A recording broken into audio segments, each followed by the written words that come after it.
Sai martua dosudena naso saudurani bohot halak nasuduri siana porseai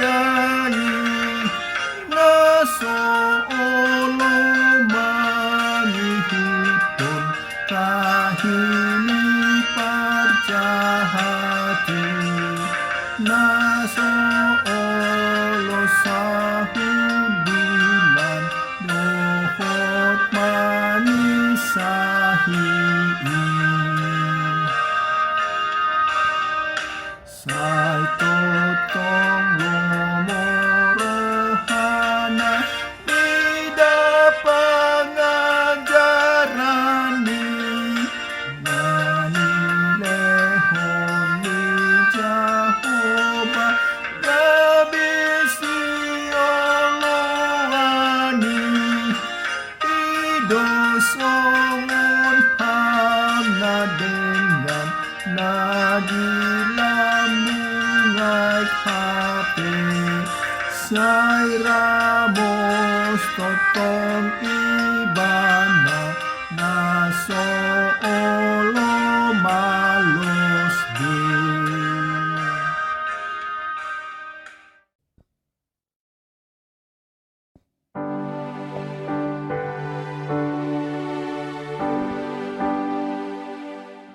Damai sejahtera dari Allah Bapa, itu yang melampaui segala akal dan pikiranmu di dalam Kristus Yesus Tuhan kita. Amin.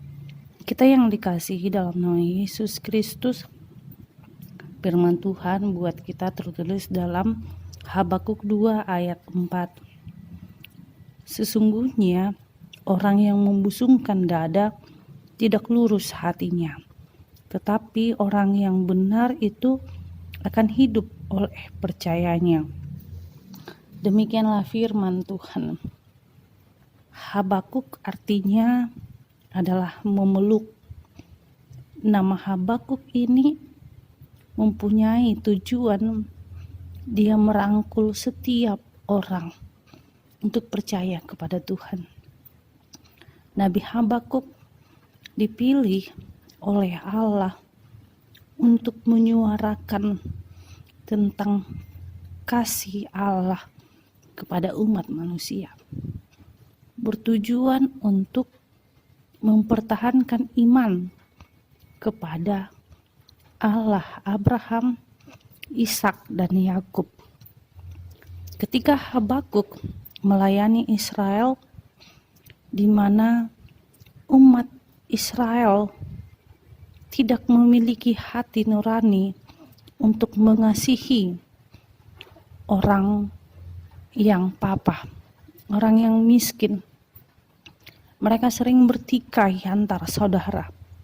Mereka suka perbantahan.